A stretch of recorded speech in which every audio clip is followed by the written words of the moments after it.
My name is Layla Wood, a lieutenant colonel and C-130 pilot in the United States Navy. 3 days ago, I flew a plane through a Category 4 hurricane to save 3 lives. Today, I am standing in a cold room that stinks of disinfectant and fear. Opposite me, Admiral William Maxwell throws my flight jacket onto the table. 42 years old, Lieutenant Colonel. His voice is ice-sharp. And you still act like an impulsive teenager. Your father had the same compassion, and it ended his career. You think you're special? He stands up, his face inches from mine. You are not a hero. You are a disgrace. Heroism doesn't feed logistics. You just threw away your wings. He thinks he's broken me, just like he broke my father. But he doesn't know one thing.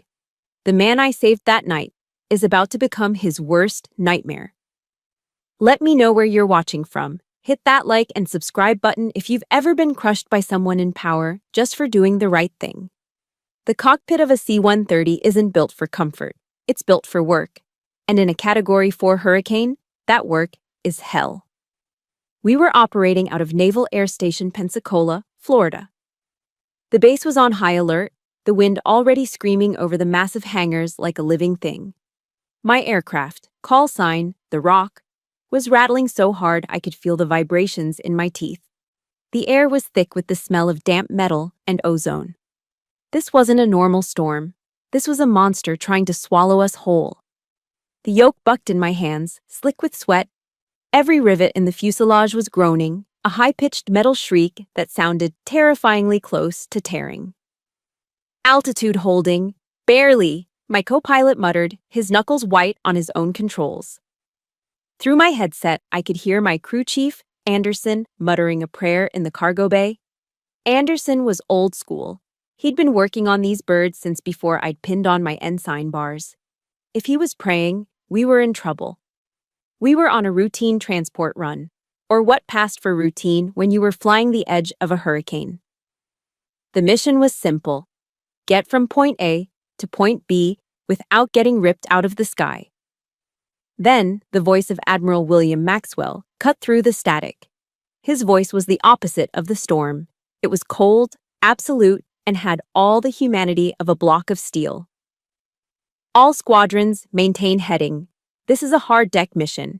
Any deviation from the secure flight corridor will be considered a gross violation of Order 304.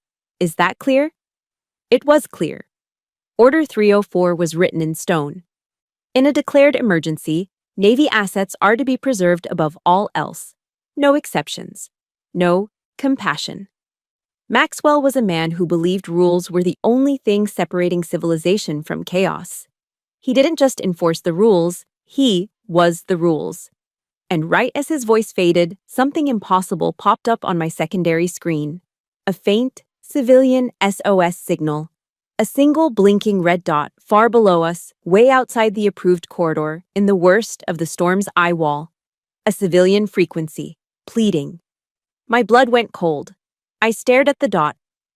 Following it meant violating a direct order from the base commander. It meant flying into the deadliest part of the storm. It meant the end of my career. My co-pilot saw it too. His face went pale. Ma'am, we can't. That's a death sentence, for them and for us. I knew he was right. I knew what Maxwell said. But then, another voice echoed in my head. A voice from 25 years ago, standing in the rain. My father's voice, the day he was stripped of his rank.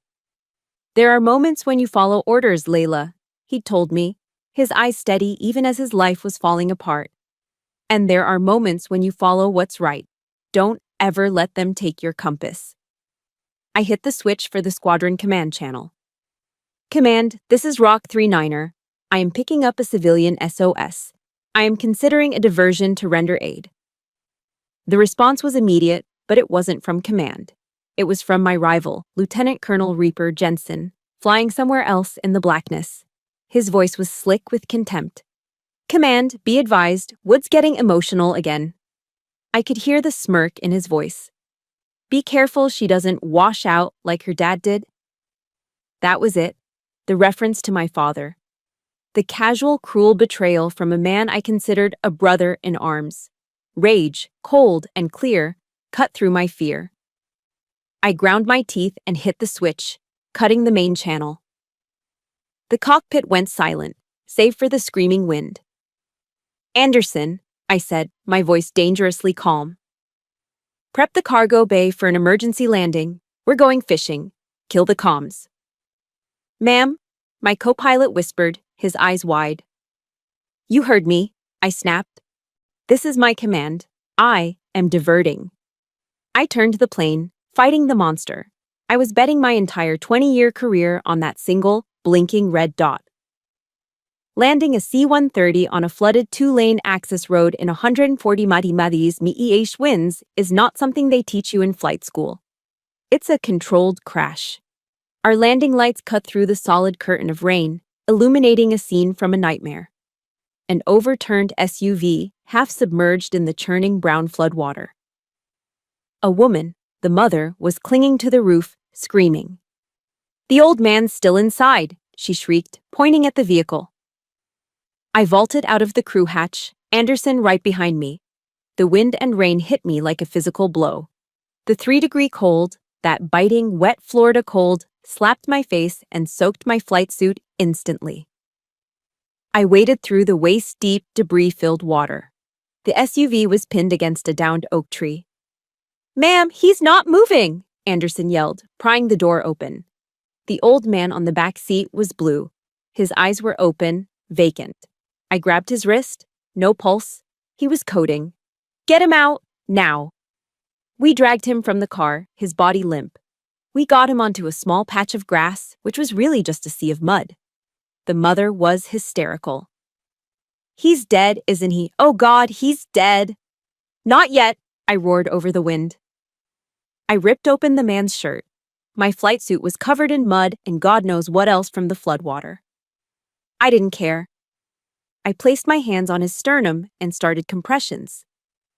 1, 2, 3. I was screaming the count, trying to be heard over the storm. The rain was so thick I could barely see his face. 4, 5, 6. Nothing. He was gone. The family I belonged to, the Navy, would court-martial me for this. I had violated Order 304. I had lost a $60 million aircraft for a man who was already dead. Jensen's voice echoed in my ears. Emotional. 7, 8, 9. Anger surged through me. Anger at Maxwell. Anger at Jensen. Anger at this old man for daring to die on me. Breathe, damn it. I slammed my hands down again, pushing with all my weight. "You are not dying. Do you hear me? You are not dying." On the next compression, he coughed, a violent, choking gasp that spat muddy water onto my face. His eyes, which had been vacant, flew open in terror. He was back. We got him, the mother, and a third passenger, a child, into the cargo bay. I didn't say a word to my crew as I climbed back into the pilot's seat. My hands were shaking, not from fear but from adrenaline and rage. I taxied the Rock back onto the tarmac at Pensacola an hour later. The storm was still raging. As the engine spooled down, I saw my crew chief, Anderson, waiting for me on the rain-swept concrete. He was standing under a floodlight, and I could see the look on his face clearly. It wasn't relief. It was fear. And he was holding a piece of paper, a summons. The summons Anderson handed me on the tarmac was cold and damp from the rain. It didn't need to be. The chill came from the words on it. 80800. Admiral Maxwell's office. No escort. That last part was the knife. No escort. This wasn't a debrief. This was an execution. The next morning, I stood outside his office. The storm had passed, leaving behind that bright, sterile, humid air that always follows a hurricane in Florida. Maxwell's outer office was freezing. The only sound was the low, steady hum of the air conditioner, a mechanical drone that got inside my head. His secretary, a woman I'd known for 10 years, wouldn't meet my eyes. "He's waiting, ma'am." I walked in. The room was just as cold. Admiral Maxwell wasn't sitting behind his massive mahogany desk. He was standing in the middle of the room, waiting for me, his hands clasped behind his back. He was violating my personal space on purpose, a classic intimidation tactic. He let the silence stretch, forcing me to speak first. "Sir, you wanted to see me." He stepped closer, his eyes like polished stones. "Your father was a failure, Wood. A man who let his feelings override his oath, and you are walking the exact same path." I stood rigid, my eyes locked on the wall behind him. "Sir, with all due respect, I saved 3 lives." "You saved nothing," he was suddenly shouting, his face inches from mine. "You violated a direct order, endangered a $60 million asset, and exposed your crew to unacceptable risk, all for a feeling." He jabbed his finger hard into my chest, right over my name tag. "I will not let the sentimental, pathological compassion of your family line infect this base. You are suspended, effective immediately." I should have felt shock. I should have felt anger. But all I felt was a cold, familiar emptiness. The floor had just dropped out from under me. "But that's not all," he said, his voice dropping to a low, satisfied hiss. He stepped back and pointed to my chest. "Give them to me." "Sir?" "Your wings, Lieutenant Colonel. Give them to me. Now." This was a new level of cruelty. Flight wings are earned. They are part of you. You don't just take them. My hands were shaking, but not from fear. It was pure, distilled rage. I slowly reached up, my fingers fumbling with the pin. I unclasped them, the gold aviator wings I'd earned 20 years ago, and placed them in his outstretched palm. He looked at them. Then he looked at me, and his lips curled into a smile of pure contempt. "You'll report to Building 7, Logistics. Your off-flight status indefinitely." He tossed my wings onto his desk as if they were trash. "Go count socks and underwear, Lieutenant Colonel. That's your level now." My first day in hell was hot. Building 7 was a giant windowless metal warehouse that smelled of dust, old canvas, and processed food. In the Florida heat, it was an oven. I, a C-130 pilot with 10,000 flight hours, a combat veteran, a lieutenant colonel, was handed a gray plastic barcode scanner. My job was to conduct an inventory of MREs, meals ready to eat. I scanned a box. Beep. Beef stew, 24 units. I scanned another. Beep. Chili mac, 24 units. The logistics personnel, mostly young enlisted sailors, watched me. They didn't look at me with respect. They looked at me with a mixture of pity and raw fear. I was radioactive. I was the officer who had crossed the Admiral. Talking to me could end their careers. So they just stared, then went back to their forklifts, leaving me alone in the oppressive heat with the endless, mindless beep of the scanner. Beep. This is what a 20-year career sounds like when it dies. Beep. This is the sound of your family throwing you in the garbage. The worst part, the part that still makes my stomach clench, came at noon. The mess hall. I had to eat. I was still a human being. I walked into the squadron mess. It was loud, the familiar, comforting chaos of 100 pilots yelling, laughing, and scraping forks on plates. I stepped through the door, and the sound stopped. It didn't fade. It stopped, like someone hit a mute button. 100 conversations died mid-word. The clatter of knives and forks ceased. 50 pilots, 50 men I'd flown with, trained with, celebrated with, 50 men I called my brothers. Every single one of them looked up, saw me, and then looked away. They looked at their food. They looked at the walls. They looked anywhere but at me. The silence was deafening, broken only by a single, low snicker. Reaper, Jensen, and his table. They were staring right at me, smiling. I held my head high. I would not let them see me break. I grabbed a tray, my hands numb. I got my food, paid the cashier, and started walking toward an empty table in the corner. I had to walk past Jensen's group. As I passed, a pilot sitting with him, a young lieutenant I'd recently signed off on his C-130 certification, accidentally slipped. His entire tray of spaghetti flipped into the aisle, right at my feet. A spray of hot, pulpy red sauce and noodles splattered across my boots and the cuff of my uniform. "Whoa, my mistake, Lieutenant Colonel," the pilot said, his voice dripping with fake politeness. Jensen and his buddies erupted in laughter. I froze. I looked down at the mess on my boots. I looked up at the pilot, who was still smirking. Not one person said a word. Not one officer in that entire room stood up. Not one brother told him to clean up his mess. They just watched. I said nothing. I just stepped over the spaghetti and continued to my empty table. I sat down, in the suffocating silence, and I ate my lunch. It's a terrible feeling, isn't it? Being made to feel invisible by the very people you thought were your family. Being the one everyone whispers about, but no one will talk to. If you've ever felt that chill run down your spine, if you know what it's like to be the outcast in the room, please support this story by hitting like and just comment the word invisible below. Let me know I'm not the only one. That night, I was in my empty base quarters when I desperately searched for my father's old, dog-eared King James Bible. I don't know what I was looking for. Absolution? An answer? I just needed to touch something that was his. My fingers found a verse he had underlined in John chapter 15. If the world hates you, know that it has hated me before it hated you. It didn't bring comfort, not really. It just brought a cold, sharp sense of history. This wasn't new. This loneliness was ancient.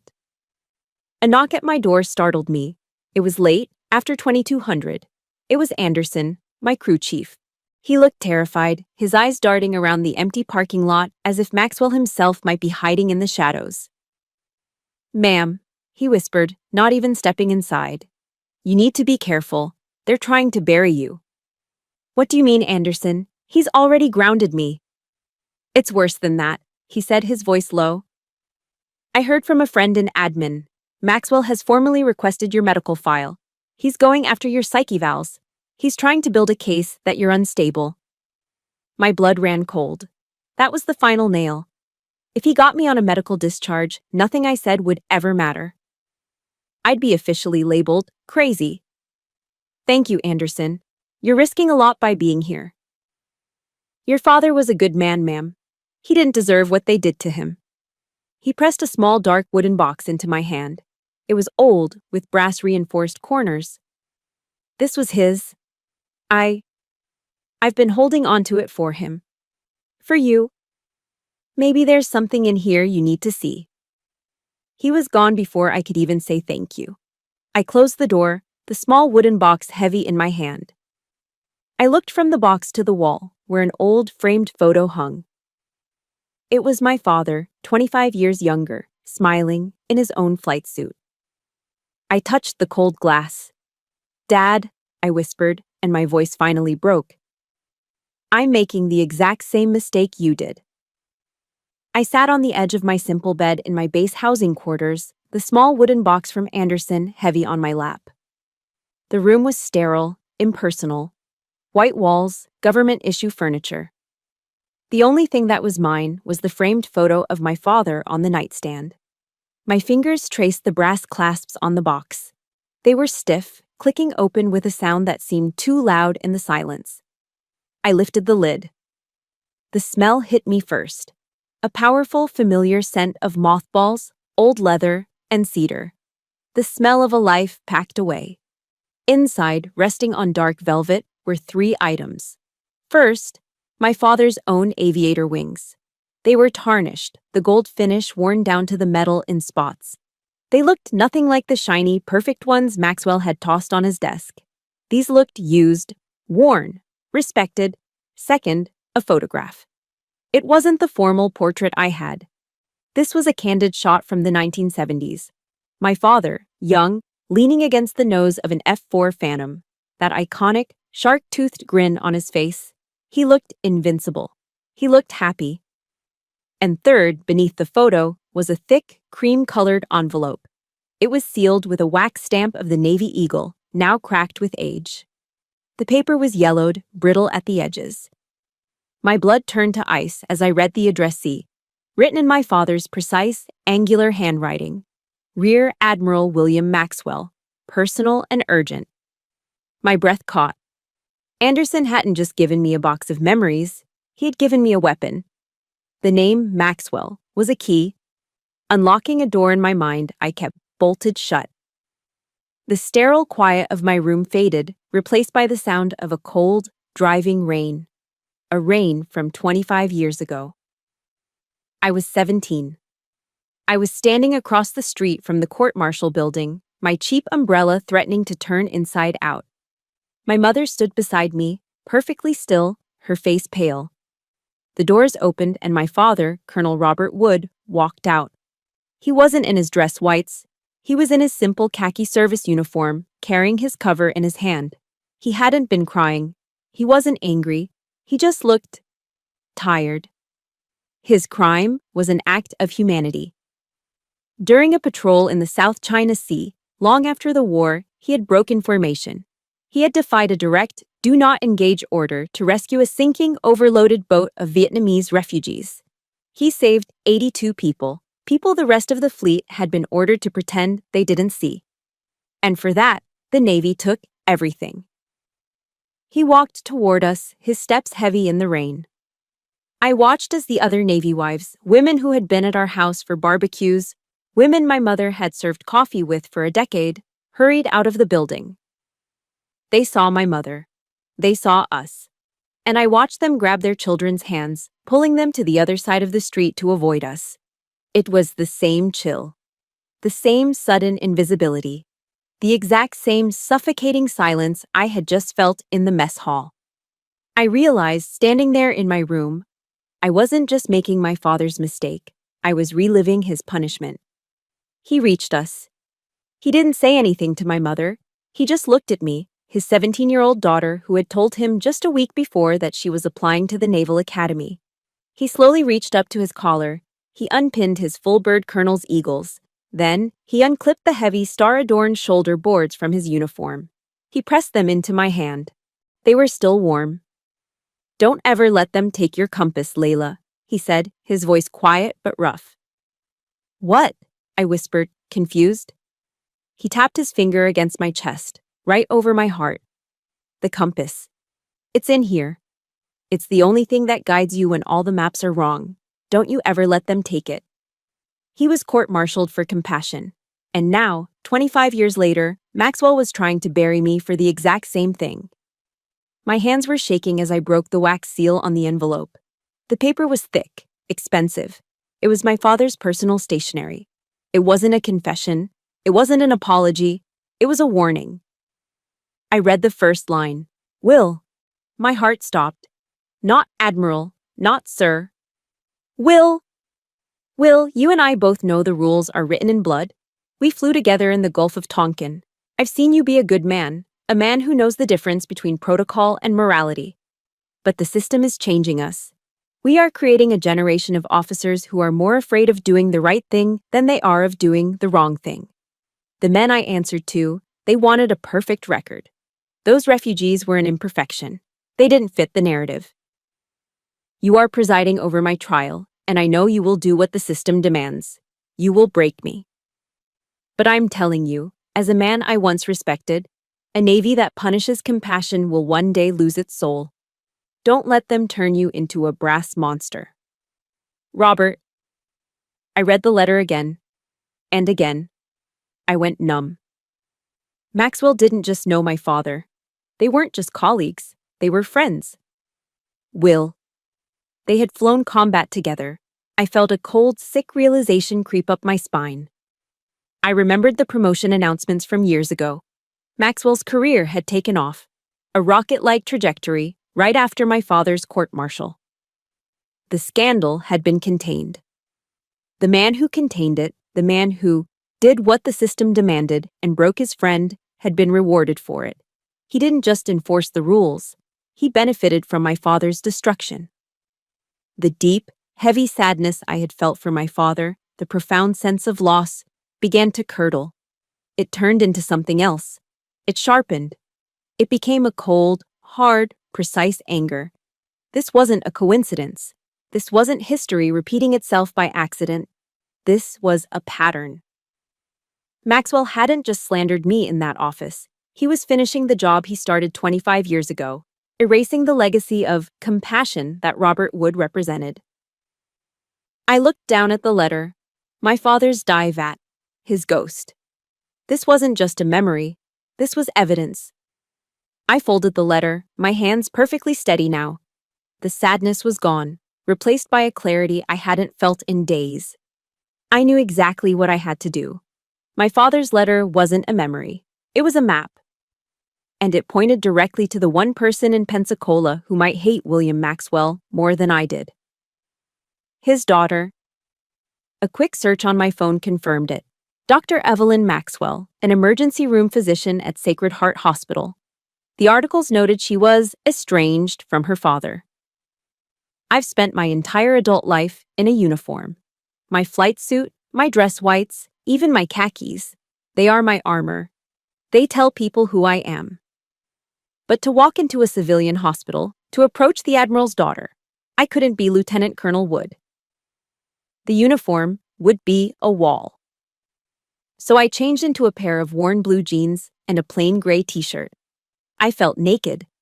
Stripped of my rank and my wings, I was just a 42-year-old woman walking into the unknown. Sacred Heart's emergency room was the opposite of my world. My world was procedure, order, and checklists. This was pure, unadulterated human chaos. The waiting room was packed. The air hummed with the sound of daytime TV, a baby crying, and the constant hacking cough of an old man in the corner. The smell of industrial-strength disinfectant couldn't cover the underlying scent of sickness and fear. I, a pilot who controls a 100,000-pound aircraft in a hurricane, was now completely powerless. I was just another number waiting to be called. I sat for 2 hours, my father's letter feeling like a block of ice in my purse. "Dr. Maxwell?" I finally asked a nurse at the triage desk. The nurse gave me a weary look. "She's on hour 30 of a 36-hour shift, honey. It's a war zone back there. What's this about?" "It's personal. About her father." The nurse's face hardened. "I'll see if she'll come out. Don't get your hopes up." Another hour passed. I was about to give up when the double doors flew open and a woman in sweat-stained blue scrubs stormed out. She looked like she'd been through a battle. Her hair was matted and her face was a mask of pure exhaustion and irritation. This was Evelyn Maxwell. She didn't even look at me. She was staring at her chart. "I was told you had a message about my father. You have 5 minutes. I have a guy in bed 4 with a heart attack." I stood up. "Dr. Maxwell, my name is Layla Wood." She stopped. Her head snapped up. The exhaustion in her eyes was instantly replaced by a cold, sharp, and intelligent hostility. She crossed her arms, a perfect defensive barrier. "Wood, the pilot, the one who rescued my grandparents." I was stunned. "You know who they are." "Of course I know," she snapped. "So, what is this? You're here for a reward? A medal? Or are you here to blackmail my father? Did he not offer you enough hush money to make this go away?" Her words were like bullets, and they hit just as hard. Her hostility was a wall, just as cold and silent as the one in the mess hall. My first instinct was to flinch, to retreat. But I wasn't just here for me. I was here for my father. I didn't defend myself. I didn't argue. I just reached into my purse, pulled out the yellowed 25-year-old envelope, and held it out. "I'm not here for money, doctor."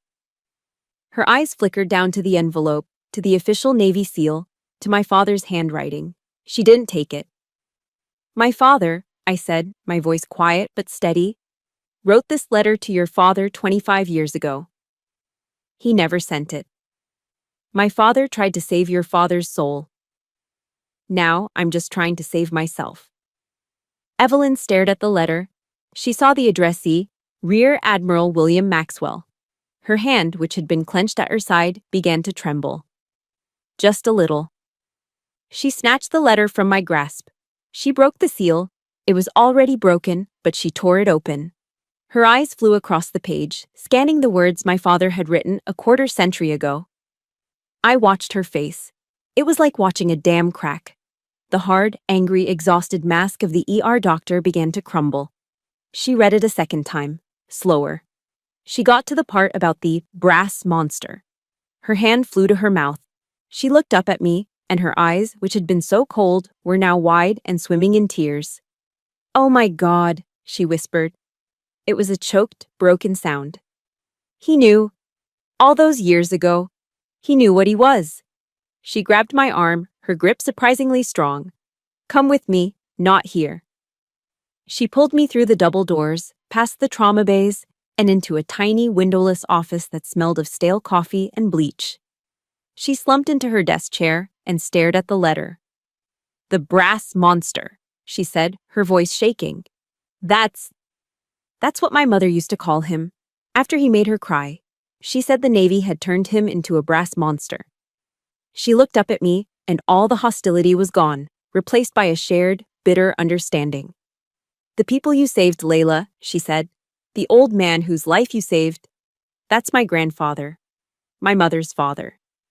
I was confused. "But then why would your father be punishing me? I saved his family."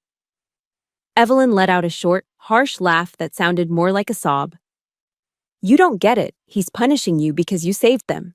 My father, Admiral Maxwell. He hates them. He's ashamed of them." "Ashamed? But why?"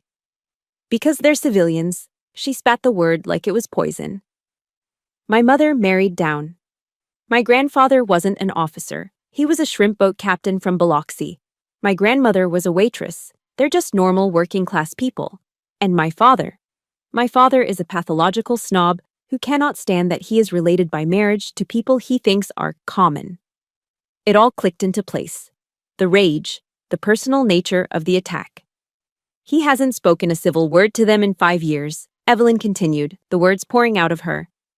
"He's angry you saved them because it embarrasses him. It drags his common family into the spotlight. He's an arrogant, petty, and cruel man." She finally, truly, looked at me. "My father wasn't always like this. I have memories. He was a dad once, a long time ago.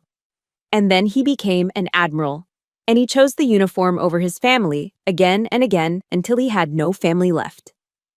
I wasn't looking at the admiral's daughter anymore. I was looking at another survivor. Another woman whose life had been fractured by the same man. We were a two-person, found family, united by the same ghost. Evelyn stood up, her exhaustion burned away by a sudden, cold fury that I recognized. It was the same fury I felt. "He's not just burying you, Layla," she said. "He's burying his own past. He's burying my mother's memory, and I will not let him do it." She looked at her computer. "Maxwell has requested your medical file. I know because my friends at Navy Medical flagged it for me. He's trying to build a case that you're unstable." "He's trying to have me medically discharged," I whispered, the full weight of Anderson's warning hitting me. "Worse," Evelyn said. "He's organizing a public hearing, a formal review board. He doesn't want to just discharge you, he wants to discredit you. He wants to stand up in front of your peers and label you mentally unfit. It's not a hearing, Layla. It's a show trial." The summons, the cold room, the humiliation. It was all a prelude. "He thinks he's beaten you," Evelyn said, her eyes flashing. "He thinks he's beaten me, but he just made one mistake." "What's that?" "He made us find each other. We have to act, and we have to act fast, before that hearing." Evelyn's warning came too late. The hearing was scheduled for the next day. 0900. It wasn't a hearing, it was a public execution. The base auditorium was packed. It was a mandatory training event. Every officer in Pensacola who wasn't currently in the air was there, a sea of white and khaki uniforms. The air was thick and cold, not from the air conditioning, but with palpable fear. I saw them all. The pilots from the mess hall who had turned their backs. The young officers who looked at me with pity. The senior officers who looked at me with cold judgment. This was Maxwell's message, delivered to the entire base. This is what happens when you cross me. I sat alone at a small bare table in the center of the floor. There was no defense counsel. There was no jury of my peers. There was only me and the stage.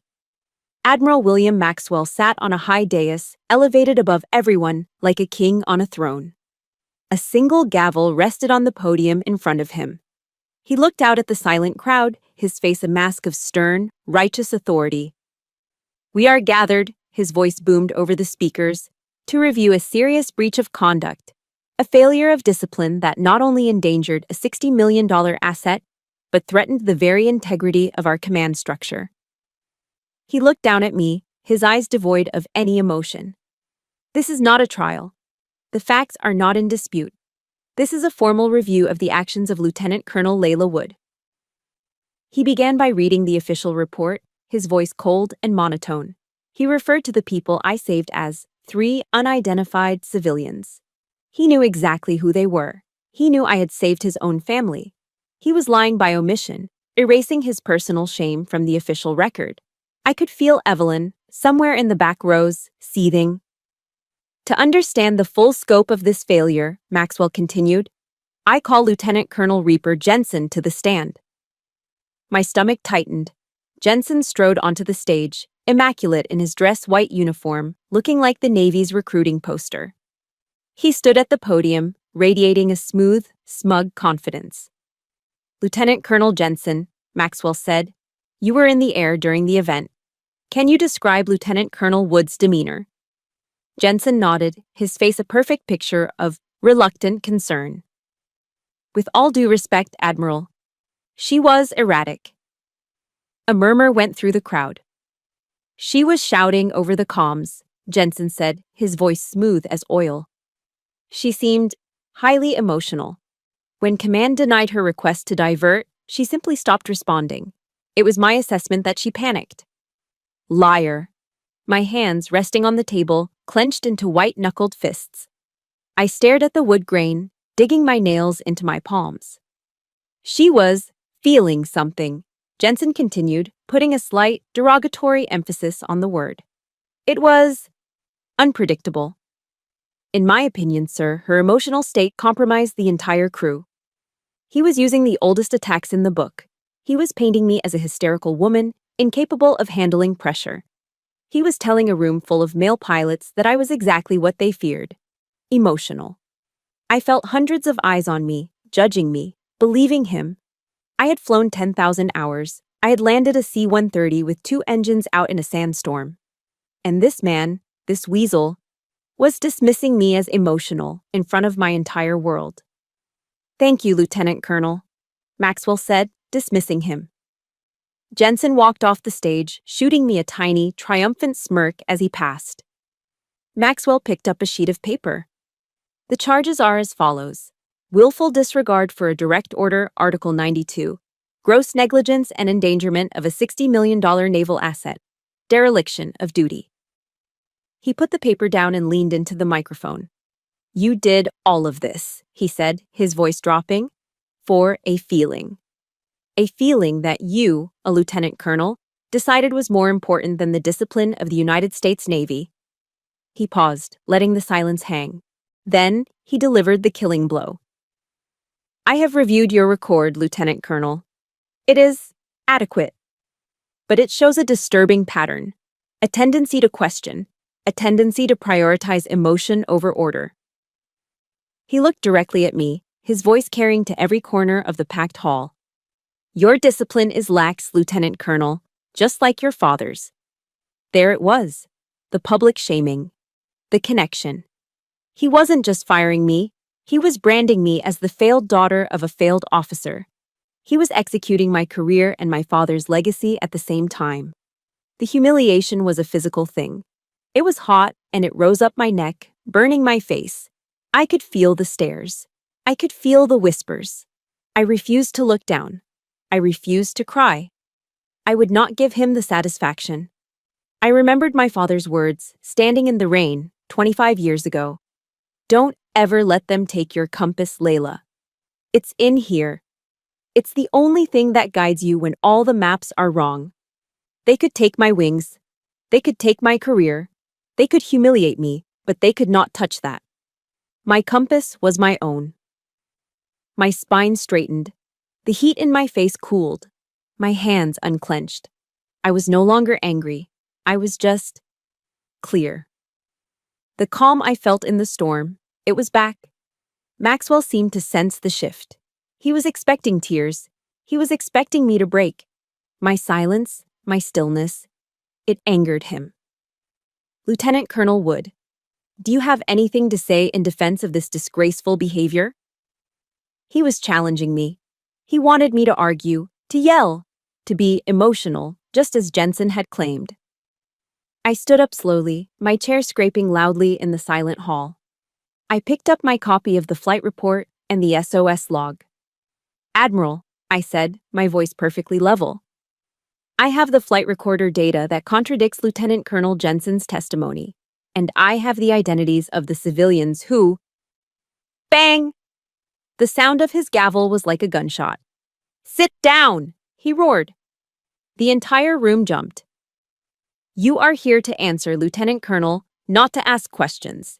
You are not here to present evidence. He was furious, his mask of control slipping. We are not here to listen to your excuses. Your record is clear. Your insubordination is clear. He was breathing heavily, his face flushed.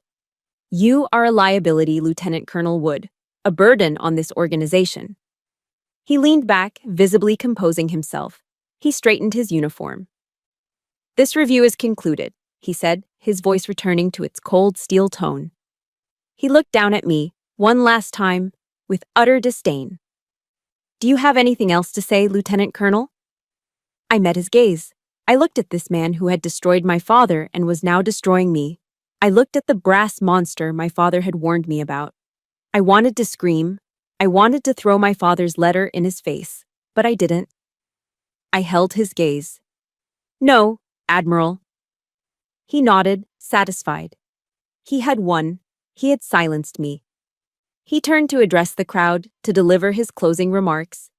He didn't hear what I whispered, so low that only I could hear it. But I will not be silent. I walked out of the auditorium. I don't remember the steps. I don't remember the fresh, humid Florida air hitting my face. I just remember the silence in my head, a complete, roaring void where my thoughts used to be. The compass my father gave me was still there, but I was adrift in an endless, empty ocean. I got back to my base housing quarters, the small beige duplex that had been my home for 6 years. My front door was open. A junior officer, a young ensign I didn't recognize, was standing there, holding a large manila envelope. He looked about 19. He couldn't meet my eyes. Lieutenant Colonel Wood, he stammered. Yes, Ensign. I am directed to deliver this to you, ma'am, by hand. He held out the envelope. It was from the Admiral's office. Thank you, Ensign, I said. My voice sounded strange, distant. He practically ran down the walkway. I closed the door. The house was empty. I'd already started packing, boxing up my life in preparation for the inevitable. The living room was an echo chamber of cardboard and tape. I sat on a sealed box labeled Kitchen Mugs. I opened the envelope. It wasn't a long letter. It was a single page, a form letter. But the words, cold and bureaucratic, jumped out at me. Effective immediately. Involuntary discharge under medical review. Psychological evaluation. Mentally unstable. The air left my lungs. This was the final move. The checkmate.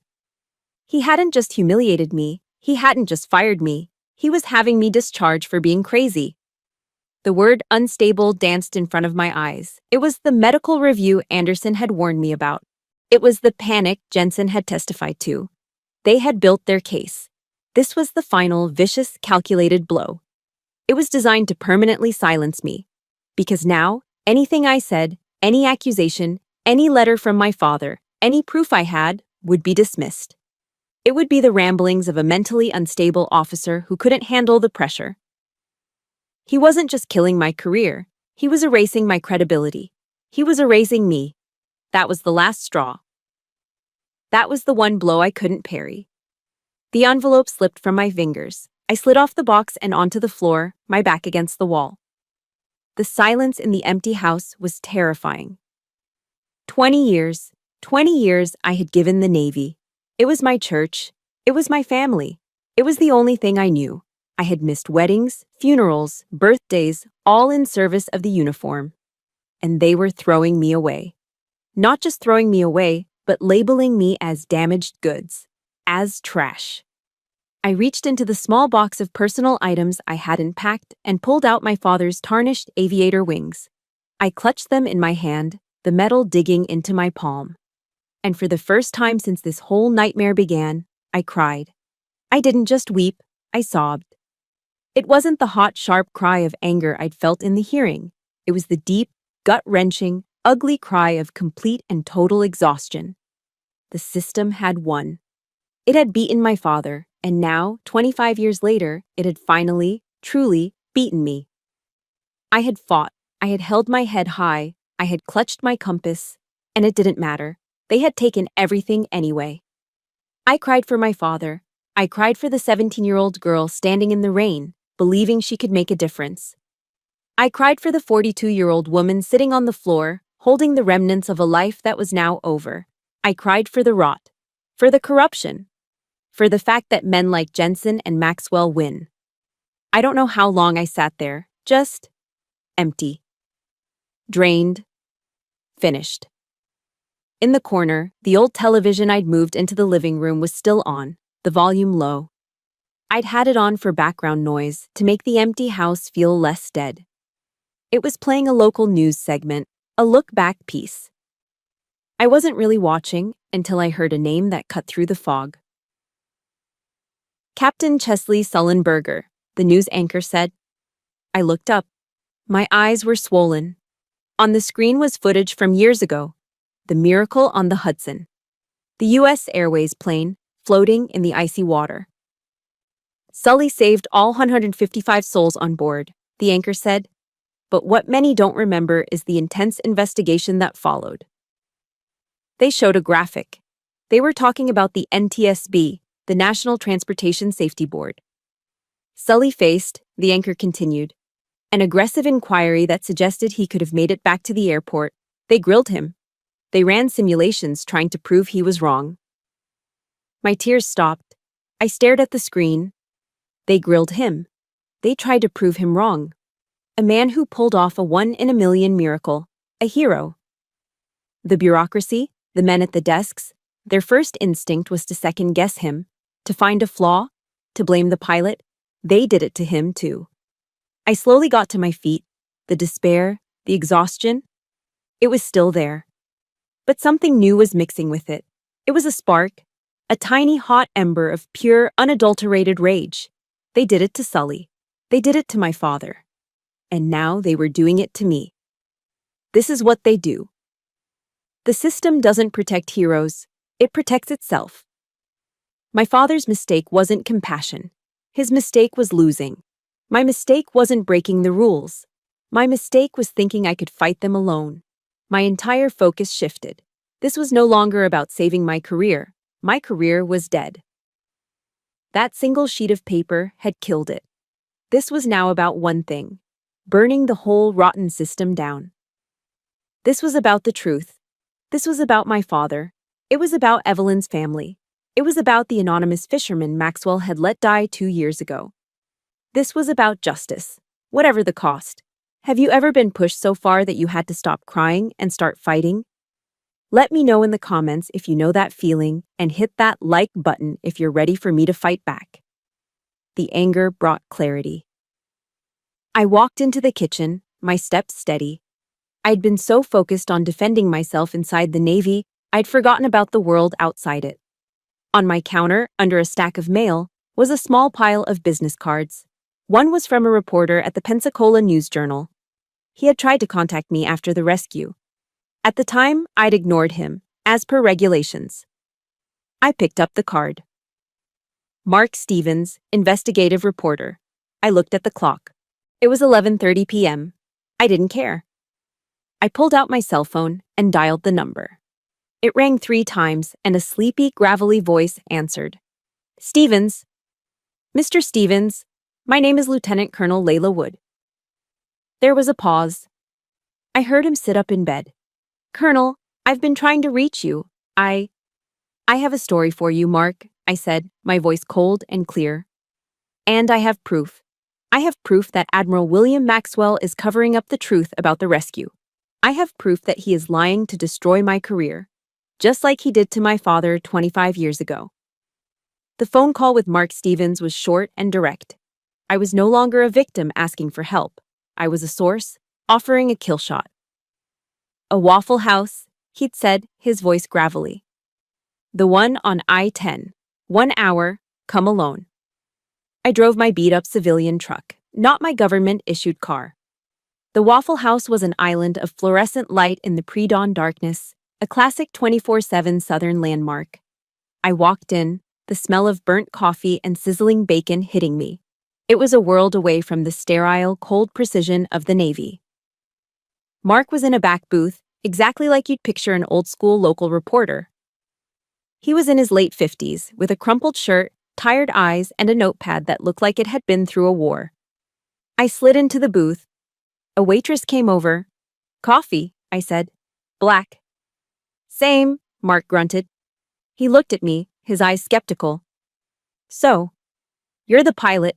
You know how many calls I get from disgruntled personnel, Colonel? Most of them are just noise." "Was my father's case noise, Mr. Stevens?" His eyes sharpened. I slid my father's 25-year-old letter across the table. "He wrote this to Maxwell. He never sent it." Mark picked it up. He read it once. Then he read it again, slower. He looked up, and the skepticism was gone. "My God," he whispered.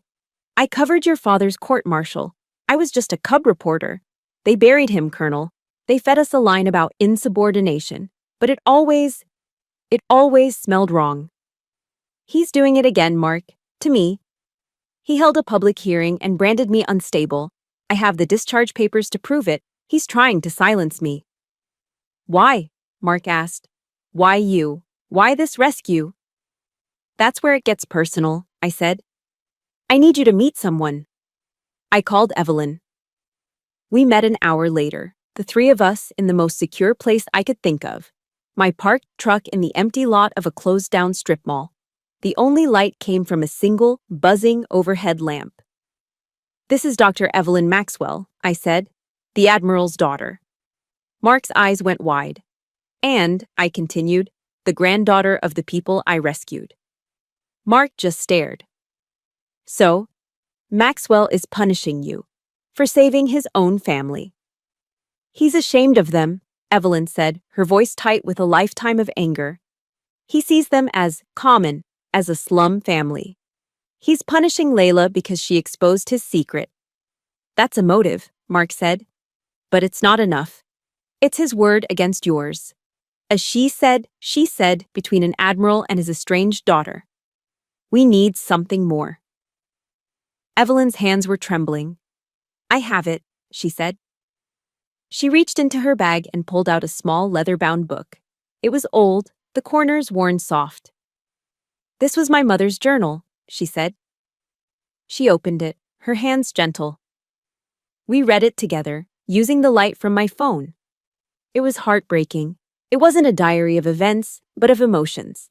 It described the transformation of William Maxwell, the young, loving husband she married, and then, slowly, the officer obsessed with rank. The man who stopped coming to family dinners. The man who, in her words, became the brass monster. Then Evelyn found the page. October 14th. William was supposed to visit father. He's sick. Pneumonia. William refused. He said he couldn't be seen parking his Admiral's car in a slum. He's ashamed. He's ashamed of my family. He's ashamed of me. My God, it wasn't just a theory. It was written right there. This wasn't about naval discipline. This was about a petty, cruel, personal hatred. Layla Wood hadn't just saved 3 civilians. She had saved the very people Admiral Maxwell despised. "This is the motive," Mark said, his voice low and intense. "This is the why. Now we need the how. We need the pattern." "What pattern?" I asked. "Your father, you. It can't just be you two. A man this ruthless, this obsessed with control, he's done this before." Mark looked at me. "He's a zero-defect commander, isn't he?" I nodded. "The base has a perfect operational record. No accidents, no failures. It's uncanny." "It's not uncanny," Mark said. "It's a cover-up. Zero defect doesn't mean perfect. It means hides his mistakes. Give me 48 hours. Mark went to work. He was a shark who'd just caught the scent of blood. He dug into base records, cross-referencing them with public logs and Coast Guard reports. 2 days later, we met again, back at the Waffle House. I found it, Mark said, his eyes gleaming. 2 years ago, a shrimp boat, the Jenny, sank in a squall 30 miles off the coast. One fisherman had a heart attack on the life raft. The Coast Guard was minutes away, but they didn't have the right medical gear. They issued an emergency medevac request to Pensacola. We have the helicopters for that, I said. We're the closest. Exactly, Mark said. The request went straight to Maxwell's desk. It was bad weather, a risk, the kind of risk you just took. What did he do? Evelyn asked, though she already knew the answer. He denied the request, Mark said. I have the log. He wrote weather conditions unfavorable, not worth the risk to naval assets. The fisherman died on the raft. Maxwell's decision. But it was logged as a civilian casualty, and his perfect operational record remained intact. It was horrifying. He had let a man die rather than risk a blemish on his perfect record. There's more, Mark said. He had found 3 other officers, all now retired or in the reserves, who had been crushed by Maxwell. One for a minor landing gear incident, another for a small fuel spill. All of them had their careers ended for a single, minor mistake. All of them had been encouraged to retire quietly to avoid public disgrace. We had it. It wasn't just me. It wasn't just my father. It was a pattern. A 25-year pattern of ruthless ambition, of personal cruelty, of covering up the truth, and of destroying anyone who was a threat. The 3 of us sat there, in the booth. The Alliance, Layla, the soldier, the target, Evelyn, the doctor, the family, the keeper of the secret weapon, Mark, the press, the Fourth Estate. We weren't just fighting for my career anymore. My career was already dead. We were fighting for my father, Colonel Robert Wood. We were fighting for Evelyn's mother and the slum family she loved. We were fighting for the dead fisherman on the Jenny. We were fighting for every other officer Maxwell had ground into dust to protect his perfect record. Mark looked at me. I have everything I need. The letter, the diary, the medevac log, the anonymous testimony from the other officers. This is a story. This is a big story. What now? I asked. Now, Mark said, pulling out his laptop. We load the bullet. He looked at Evelyn, then at me. Once I hit publish, all hell will break loose. You both need to be ready. The brass monster is about to wake up. Mark's plan was timed to the second. The all-hands meeting was mandatory. Maxwell had summoned all 1,000 officers on base to the main auditorium. He was a man who needed an audience for his executions. Mark, Evelyn, and I had a plan.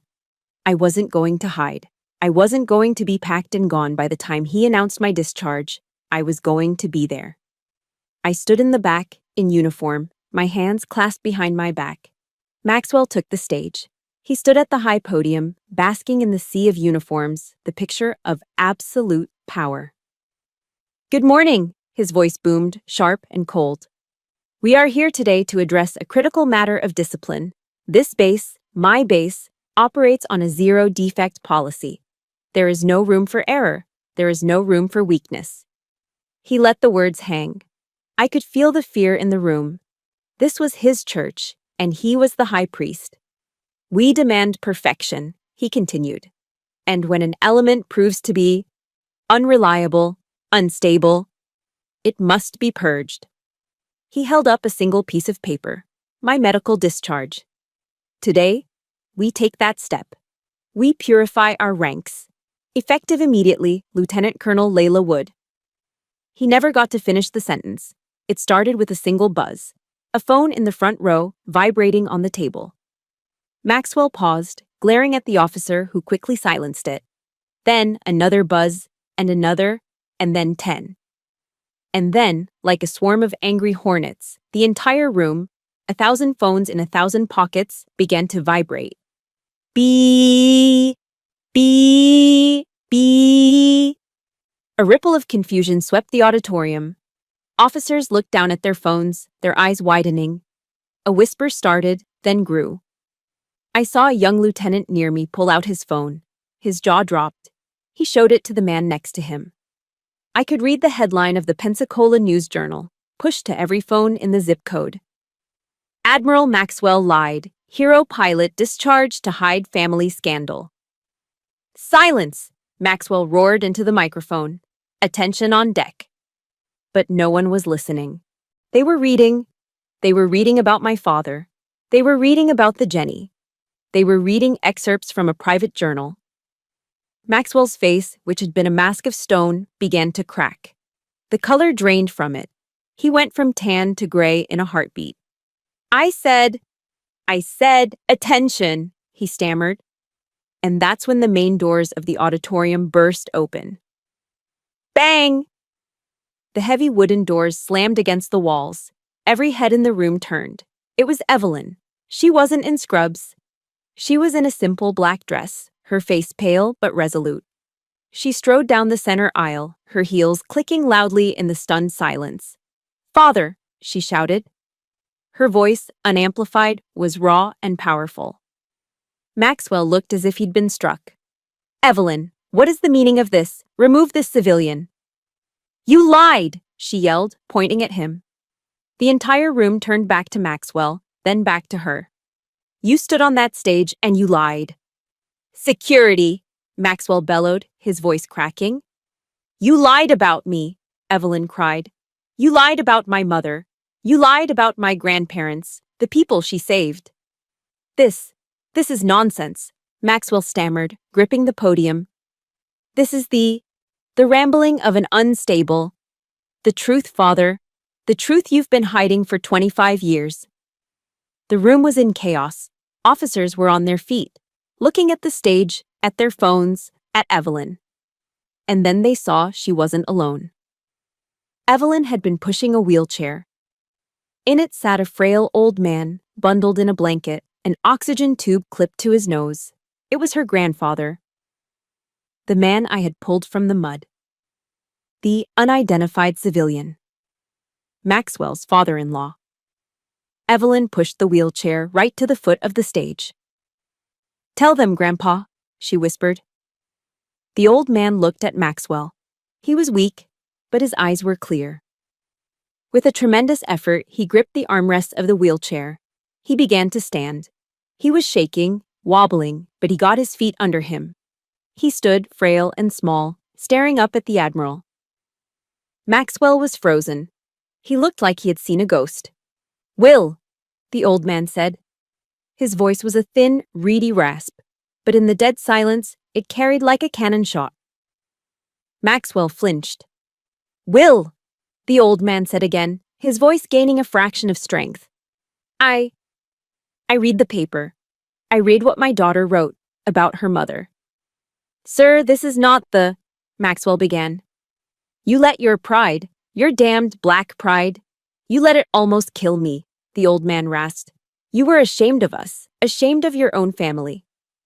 That's a lie, Maxwell shrieked, his composure completely gone. And now, the old man said, ignoring him, you are letting that same pride destroy this woman. He turned slowly and looked across the floor to where I was standing in the back. He didn't know me. He'd been unconscious, but he knew. He pointed a shaky finger at me. Young lady, he called out, you are a hero.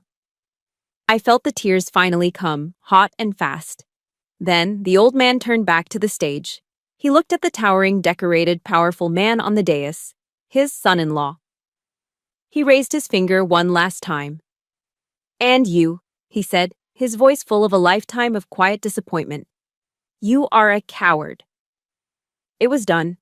The word hung in the air. Coward. Admiral William Maxwell, the brass monster, the king on his throne. He didn't speak. He just deflated. He staggered back a step. He looked out at the 1,000 faces staring at him, faces that were no longer full of fear, but full of shock and contempt. He reached back blindly for the chair behind him. And he collapsed. He didn't faint. He just sank. A 60-year-old man, defeated, broken, and alone, in front of his entire world. The king was off his throne. The spell was broken. The aftermath of the all-hands meeting was not loud. It was a deafening corporate silence. The chaos of that morning gave way to a base holding its breath. Maxwell hadn't been arrested. He had simply vanished. He was escorted from the auditorium by two quiet, grim-faced officers from his own staff, and the base was left in a state of shock. Within 12 hours, a high-level investigation team from Washington, D.C. was on the ground. They weren't there to interview me. I had already given my statement to Mark. They were there to manage the fallout. The Pentagon, I realized, doesn't like scandals, but it hates losing. And Maxwell had just made the entire Navy look like a fool. The investigation was swift. Faced with the Pensacola News-Journal article, the logs from the Jenny incident, the sworn affidavits from other ruined officers, and, most damningly, his own wife's journal, William Maxwell was given the standard choice offered to disgraced flag officers: retire immediately, citing personal reasons, and keep your pension, or face a full public court-martial for conduct unbecoming, abuse of power, and dereliction of duty. He chose retirement. His disgrace was quiet, sanitized by a single press release that thanked him for his 38 years of service. The brass monster didn't go out with a bang. He was snuffed out like a candle. The atmosphere on base changed overnight. The fear was gone, replaced by a strange, awkward energy. People who had avoided my gaze for weeks now nodded at me in the hallways. But the real test came 3 days later. I was back in the mess hall. My suspension was still technically in effect, but no one dared enforce it. I was sitting alone, eating a plate of eggs, when a shadow fell over my table. It was Reaper Jensen. He wasn't sneering. He was smiling. That slick, political smile that made my skin crawl. He was flanked by two other pilots from his crew. "Layla," he said, like we were old friends. He actually patted me on the shoulder. "That was just incredible. What you did. Pulling that off. We knew you had it in you." I just looked at his hand on my shoulder until he awkwardly removed it. "Anyway," he plunged on, "a bunch of us are getting together this weekend. A big BBQ over at my place. Celebrating the end of the reign of terror, you know? You gotta come. First round's on me." He was already turning to his friends, laughing, as if my acceptance was a given. I let the sound of the clinking forks in the hall fill the silence. Then I very deliberately set my own fork down on my plate. I looked straight into his eyes. They were the same eyes that had watched me with smug satisfaction in the Admiral's office. "The last time I saw you, Reaper," I said, my voice low and calm, "you were laughing while I was being publicly humiliated. The time before that, you were on an open channel testifying that I was emotional and panicked and a danger to my crew.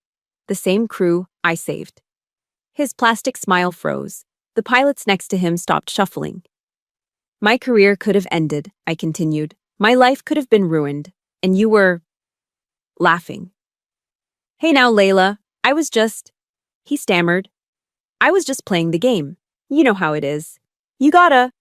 "No," I said, cutting him off. The word was cold. "I don't know how it is, and I don't want to." I picked up my tray. "Don't ever speak to me again," I said. "You are not my friend." I stood up and walked away, leaving him and his crew standing there, finally, in the dead silence they deserved. I didn't look back. Setting that boundary felt harder and better than facing the storm. There was one last piece of closure I needed. I went to Maxwell's office. The nameplate was already gone. I found him inside, alone, packing cardboard boxes. He wasn't in uniform. This was the most shocking thing of all. Without the stars on his collar and the rows of ribbons, he was just an old man. A tired, defeated old man in a baggy gray suit, his shoulders slumped. The brass monster was gone. He didn't look up when I entered. "They took everything from me," he muttered, taping up a box. "My career, my honor, my family." I stood in the doorway. "No, sir," I said. He finally looked at me, his eyes hollow. "You didn't lose them," I said.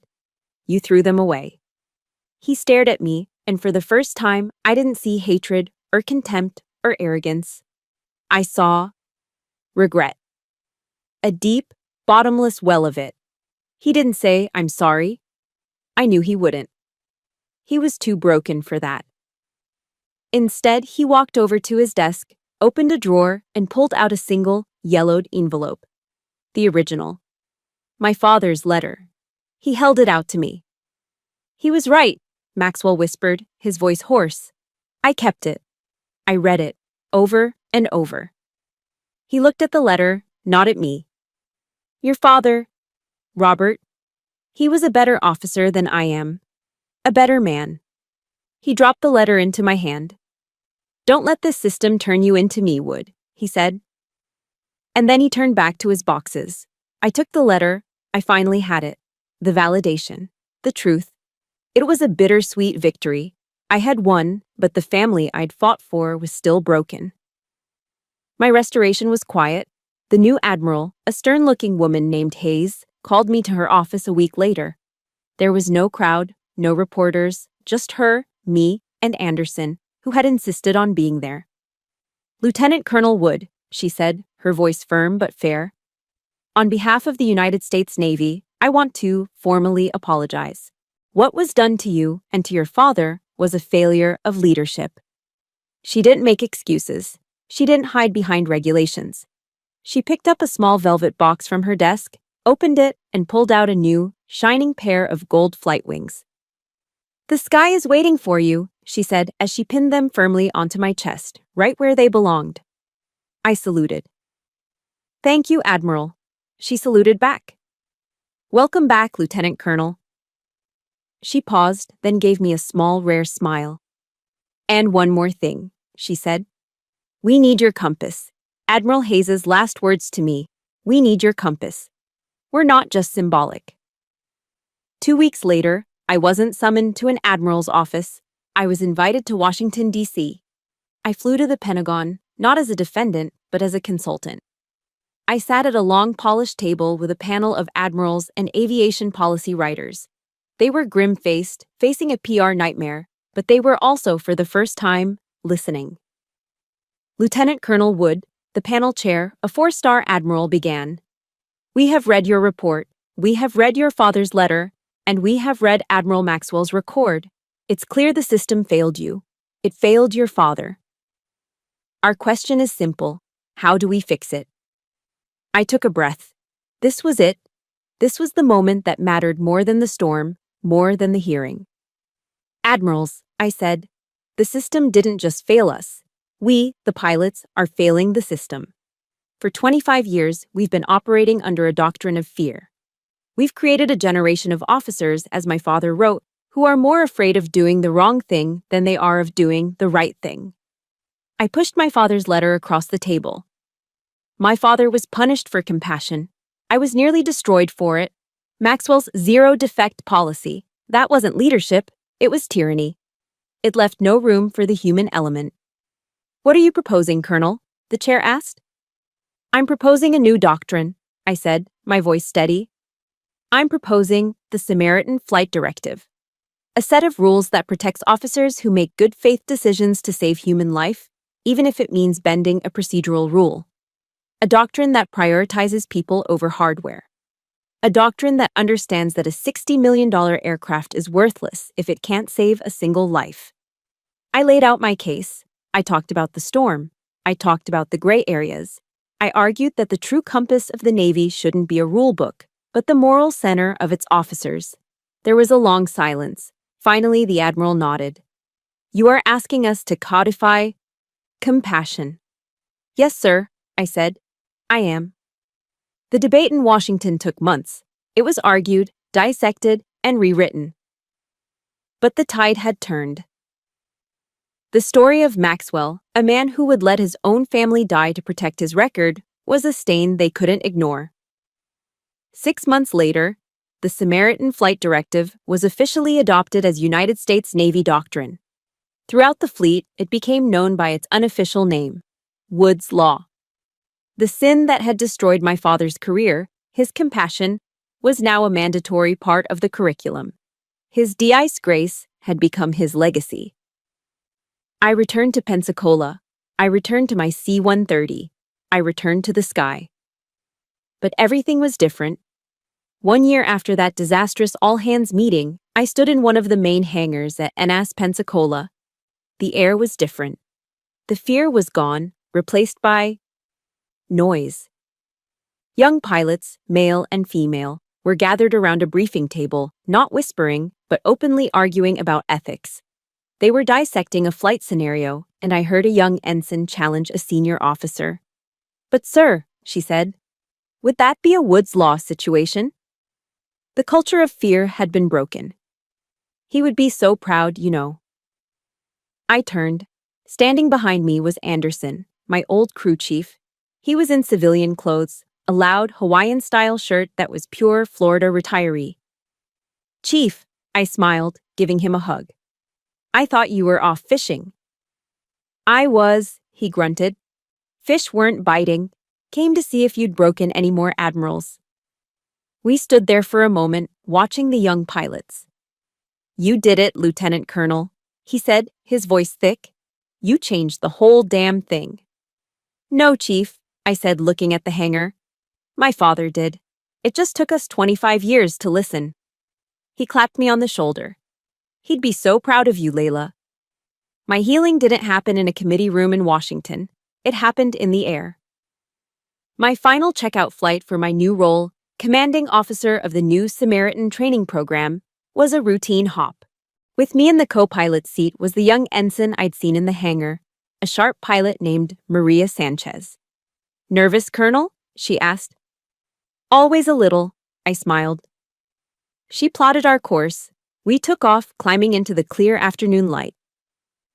And then I looked down. We were over the Gulf of Mexico. The water wasn't gray and churning. It was a deep, brilliant, peaceful blue. I looked at the coordinates on the navigation screen. We were flying directly over the very spot where I had defied Maxwell's order. The place where the storm had nearly torn us apart. The place where I had performed CPR in the mud. I waited for the anger, for the fear, for the memory of the cold and the humiliation. But there was nothing. Just peace. The sky was clear. I had taken my sky back. I reached into my flight suit pocket. I pulled out the old, faded photograph of my father, the one of him grinning by his F-4 Phantom. I carefully taped it to the corner of my control panel. "Who's that?" Sanchez asked. "My compass," I said. We flew in silence for a while, the hum of the engines a comforting lullaby. "Colonel," Sanchez said quietly. "Yes, Ensign." I just wanted to say, the reason I joined, the reason I'm here flying C-130s, it's because of you. I read your story. Everyone did." She looked at me, her eyes serious. "Thank you," she said. "Thank you for showing us how to fly with a heart." I looked at her, this brilliant young pilot, the future of the Navy. And then I looked at my dad's picture. I smiled. "We did it, Dad." We reminded them. I placed my hand on the throttle. "All right, Ensign Sanchez," I said. "Let's take this bird home." We turned the aircraft. The C-130, the Rock, banked gracefully in the clear air, flying straight into the warm, golden light of the setting sun. It wasn't a victory. It was peace. My story ended with peace, but the journey was about finding that compass inside. My father was right. It's the only thing that guides you when all the maps are wrong. Thank you for listening to my story. If this journey resonated with you, please hit that like button and subscribe to the channel for more stories of finding your strength. And for everyone who has ever had to fight for what was right, please comment below and tell us about the compass that guided you. I read every single one. You are not alone.